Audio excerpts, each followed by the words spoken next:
Okay, this will be the last example with velocity problems. So again, our equation was velocity equals distance over time.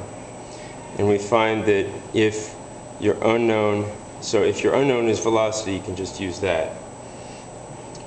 If your unknown is time, then in the last video I showed that you could turn this equation into time equals distance over velocity.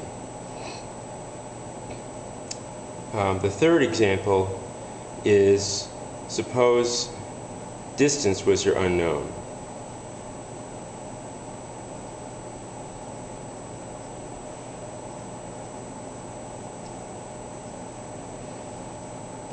So let me give you an example. Suppose I'm trying to get to work, and I have about 5 minutes left.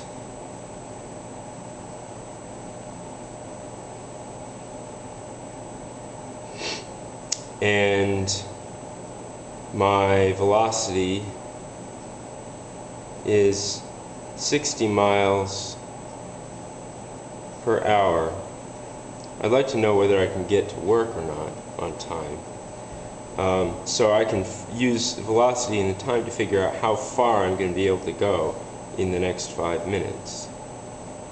Alright, let's see how we can do that. First thing I need to do is figure out what I know and what I don't know. Well, here I know the time and I know the velocity. I don't know the distance. So as I said in the last word, you're going to have to solve this equation for the thing that you don't know. In this case, what you don't know is d. So what we need to do is get distance on one side of the equation and time on the other side of the equation. Well, this is not too hard. All I have to do is multiply the velocity, multiply both sides by time. So v equals d over t. If I multiply both sides by t, and you notice that on the right hand side I have time in the numerator and the denominator. That cancels out. And I get tv equals d. I can just as easily write that as d equals tv. And there I have my equation. Now I can plug in time and velocity and find out what the distance is, how far I could drive in 5 minutes. I'm going to put that in. The time is 5 minutes, and the velocity is 60 miles per hour.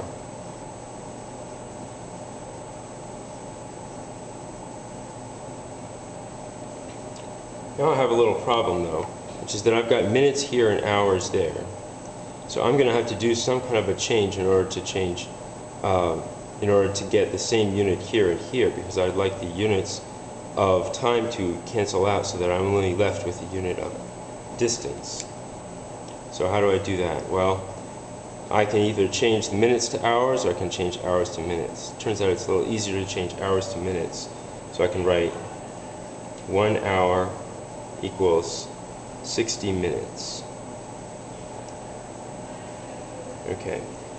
Because I know this, I can always multiply this whole thing by a ratio where the same number is on the top that's on the bottom.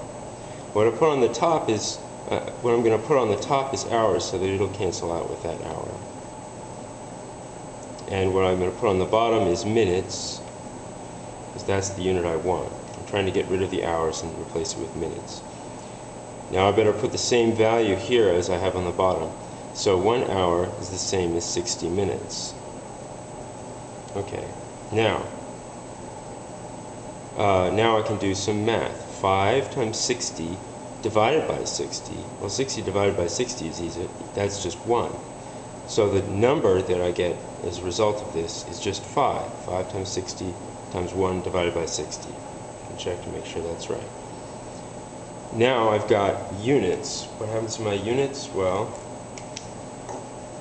I've got hours here and hours there. They cancel out. I've got minutes here and minutes there. They cancel out.